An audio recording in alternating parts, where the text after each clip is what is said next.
Donc, Enchantée, Maxime, très contente d'être avec toi aujourd'hui pour remettre un petit peu dans le contexte de ceux qui vont nous écouter, nous regarder, nous lire. Donc tu es coach sportif et tu es aussi un habitué de Casaveg. Donc effectivement, tu nous as confié venir régulièrement et même la fois où tu es venu à la fête des animaux il y a peu, tu nous as confié nous envoyer aussi certains de tes élèves. Donc est-ce que tu peux nous justifier un petit peu ce choix, nous expliquer pourquoi tu peux les envoyer vers nous. Bien, c'est vrai que j'interviens avec beaucoup d'élèves qui souhaitent bien manger, se sentir mieux et idéalement rapidement avoir des effets sur leurs objectifs, notamment une perte de poids. C'est avec certains, je cours dans les quais de Seine et ils me demandent souvent où est-ce que je pourrais manger, comment je pourrais avoir le bon déjeuner pour ne pas perturber tout ce qu'on a mis en place. Eh bien, ça m'arrive des fois de leur donner des conseils, mais des fois, je vais carrément leur dire allons à l'essentiel et je les amène directement à Casavec parce qu'au moins ils ne pourront pas me dire je sais pas où c'est, j'ai pas l'adresse, je sais pas quoi manger. Donc c'est ce qui s'est passé il n'y a pas si longtemps. Voilà.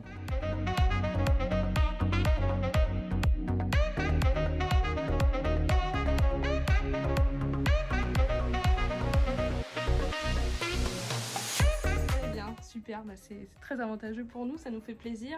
En tout cas, on aime bien recevoir des sportifs à Casaveg. Et donc effectivement, tu es coach sportif. Et donc, nous voudrions savoir depuis combien de temps t'intéresses-tu comme cela au sport, depuis combien de temps tu es coach, et surtout pourquoi le devenir.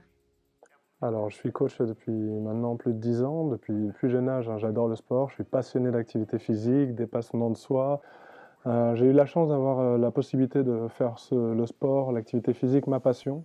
J'ai été coureur de 400 mètres en athlétisme, où c'est variation de rythme, intensité, persévérance, résistance, et ça m'a fait plaisir de retrouver dans le coaching ce travail qui permet d'accompagner les personnes, les amener à se dépasser. Et il n'y a rien de plus satisfaisant dans mon activité, commencer avec quelqu'un de très diminué sur le plan de la confiance, qui finit par avoir confiance en lui, qui se dépasse, et on finit par faire des grands événements, des courses bien plus longues que tout ce qu'il pouvait imaginer faire. Donc j'interviens avec des particuliers, j'interviens aussi dans des entreprises, aussi bien avec des sportifs de haut niveau, et aussi des jeunes qui veulent apprendre pour devenir la meilleure version d'eux-mêmes. Super, c'est génial d'apprendre tout ça. Donc effectivement, on se rend compte que les sportifs, plus que n'importe quelle personne, ont un rapport au corps plus important et donc ils vont avoir des besoins aussi plus importants, notamment en protéines. Donc les protéines, pour rappel, c'est un constituant majoritaire de notre alimentation aux côtés des glucides et des lipides. Et les protéines ont un rôle fonctionnel, donc pour faire fonctionner la machine, mais aussi un rôle structurel. C'est le principal constituant du corps et d'ailleurs le principal constituant des muscles, d'où l'intérêt majeur pour les sportifs. Donc toi, en tant que sportif, en tant que coach depuis 10 ans, quel est ton point de vue sur les protéines dans l'alimentation? Bien, la protéine fait partie donc de la source qu'on recherche très souvent dans notre alimentation. Dès que c'est riche en protéines, on va le qualifier comme efficace dans un objectif sportif. Le bémol, c'est qu'il y a des nuances dans les différentes protéines et c'est là où c'est pas si facile de trouver la bonne protéine qui te permet à la fois de développer ton muscle, mais de ne pas accumuler trop de calories, si je puis me permettre, sans trop rentrer dans les détails. Et c'est là où je trouvais que Casaveg répond bien à l'objectif car les protéines végétales sont pour moi les plus légères et les plus faciles à assimiler et les plus équilibrées pour tout objectif sportif, autant dans la performance que dans le maintien d'une forme. Très bien. Je comprends tout à fait ce point de vue, c'est super. Et il y a aussi d'autres façons de répondre aux besoins en protéines, notamment chez les sportifs, des moyens qui sont moins naturels à travers notamment les poudres de protéines, donc que ce soit des poudres de source animale comme la caséine, ou je pense aussi à des poudres d'origine végétale comme plutôt les protéines de chanvre. Et donc pareillement, quel est ton point de vue là-dessus? Alors, je me positionne assez spontanément vers tout ce qui est naturel, où je vais plus aller vers les protéines végétales, où je sais qu'il n'y a pas eu de transformation, modification. J'ai pas testé proprement parler les autres sources de protéines, mais naturellement, si je suis amené à en prendre, je vais systématiquement vers les protéines végétales. Quoi qu'il arrive, mieux assimiler, car plus naturel et plus sain pour un esprit sain. Donc les protéines, effectivement, elles peuvent être de source animale ou végétale, comme on vient de le dire. Donc dans les sources de protéines végétales naturelles, comme on vient de le dire, on a les légumineuses, les céréales, mais aussi les oléagineux, les noix de cajou, etc. Et donc toi, quel est ton positionnement face à ces protéines végétales naturelles? Quel est le degré d'incorporation dans ton alimentation, ou en tout cas dans ton point de vue de sportif? Alors, bah, j'essaie justement de les incorporer dans les différents repas. On peut les avoir dès le petit déjeuner sous des différentes tartines. On peut y mettre un beurre de cacahuète par exemple, toujours avec modération, mais on peut dès le départ en avoir avec du flocon d'avoine ou autre. Toujours trouver une subtilité pour y mettre du goût, mais ça passe très bien dans le petit déjeuner, le déjeuner également, et ça répond bien en plus dans un objectif de manger léger le soir, en prenant une protéine végétale le soir. Ce sera toujours mieux que notre fameux grande source de protéines animales qui sera toujours beaucoup plus lourde à digérer et on risque de stocker davantage. Donc je le recommande et dans mes séances, je donne des conseils, notamment sur ce plan-là, d'essayer d'incorporer toujours des sources de protéines végétales. Même pour grignoter, c'est toujours mieux ça que nos fameux gâteaux au chocolat qui peuvent nous donner envie. Tout à fait, tout à fait. Même si parfois on peut être fervent de ces petites sucreries, on va dire. Et donc effectivement, donc, de par ce que tu m'expliques là, tu es plutôt favorable à avoir une alimentation dite sportive qui ne va pas exclure les protéines animales, mais qui va incorporer quand même des protéines végétales. Tout à fait, je pense que quand on veut casser une habitude ou proposer à quelqu'un de changer, il ne faut pas lui dire d'arrêter absolument, vu que ça serait pas adapté et surtout la personne ne va pas forcément l'accepter. C'est beaucoup plus intéressant de lui expliquer qu'il peut chercher à varier dans les sources de protéines. Déjà lui rappeler qu'il n'y en a pas qu'une seule parce qu'on sait que la source de protéines animale est la plus connue et très souvent au niveau des représentations on la voit comme la meilleure et la plus exclusive. Mais il y a de quoi varier et certaines protéines végétales sont même plus protéinées avec beaucoup moins de cholestérol, beaucoup moins de gras derrière. Donc c'est important de donner petit à petit des nuances sur certains repas déjà pour certaines personnes.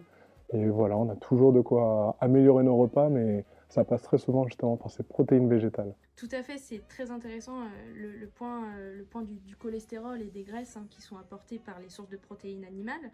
Effectivement, chez Cadaveg, on est bien conscient que diminuer les sources de protéines animales et incorporer des sources de protéines végétales naturelles ne sont pas en opposition avec les performances sportives, bien au contraire, que cette incorporation de protéines végétales naturelles peut même augmenter la performance sportive, notamment l'endurance. Tout à fait. Ben, ça me touche beaucoup vu que dans ma période où je préparais mon propre marathon, je cherchais à perdre du poids et ça s'est fait justement dans une période où je n'ai pas mangé beaucoup de viande et c'est à cette période-là où sans vraiment m'organiser pour ne pas en manger, j'ai réalisé que c'était beaucoup plus lourd lorsque j'en prenais et finalement je me suis senti beaucoup mieux dans cette préparation en incorporant plus de lentilles, plus de différents protéines végétales. Je pense que beaucoup l'ont ressenti aussi au fur et à mesure. En tout cas, pour ma part, je cherche à en manger on va dire le moins possible, c'est-à-dire dans la semaine, au moins dans ma rigueur boulot-dodo, j'en prends le moins possible et je me sens beaucoup plus réactif, toujours aussi en forme mais plus léger. Ouais. Super, ce point de vue est très intéressant. En plus, on a un exemple à l'appui, c'est super. Et donc, finalement, à tous ceux qui nous écoutent, tous ceux qui vont nous lire, que leur conseillerais-tu pour diminuer leur consommation de viande, donc de sources de protéines animales, laitage y compris, tout en conservant une activité physique qui va être régulière et qui va être réellement constructive? Oui, bien, je leur dirais que dans l'organisation de la semaine où il y a leur séance d'entraînement, on va chercher à avoir une alimentation assez équilibrée et on va dire cadrée dans la routine boulot-dodo. Parce que souvent on a un travail, une activité à côté et c'est là où on va chercher à quand même faire attention à ce qu'on mange. C'est là où j'aurais un peu plus proposé de varier les différentes sources de protéines, les différentes céréales et chercher à avoir un apport toujours assez léger. Sur les éléments de la semaine, les jours de la semaine un peu plus festifs, le week-end ou des anniversaires, des moments festifs, je pense que c'est important de savoir quand même lâcher prise. Il ne faut pas que ce soit une frustration. Si on aime la viande, on ne va pas dire adieu à la viande, ça ne marchera pas et c'est parce qu'on peut appeler un équilibre. Ça sera plus une forme de régime qui marche que sur le court terme. Donc c'est beaucoup plus intéressant de chercher à se laisser du plaisir et quand cette période d'événement ou ponctuelle est passée, on peut retrouver une rigueur dans la routine boulot-dodo. Super, c'est très intéressant, merci beaucoup. Casameg et moi-même donc sommes très contents d'avoir pu t'accueillir dans cette interview et d'avoir vraiment la vie plutôt aguerrie et surtout appuyée sur l'expérience. Donc on espère que ça t'a plu d'être avec nous aujourd'hui et on espère aussi que ça a plu à tous nos auditeurs et qu'ils ont appris beaucoup de choses sur les protéines végétales et sur comment on peut les incorporer intelligemment et très logiquement dans une alimentation dédiée au sport. Tout à fait. Merci, c'était un plaisir en tout cas. Et je veux continuer à manger chez vous et amener encore plus de monde parce que peu de gens connaissent, pas assez en tout cas. Voilà. Eh bien écoute, merci beaucoup de nous suggérer. Et puis si nos auditeurs et si nous-mêmes, on veut aussi faire appel à toi, comment on peut s'y prendre? Vous pouvez me trouver alors sur Instagram, où il y a aussi mon site internet et sur les différentes plateformes. Je reste toujours disponible pour d'autres challenges. Merci beaucoup, à très bientôt. À très bientôt. Bye.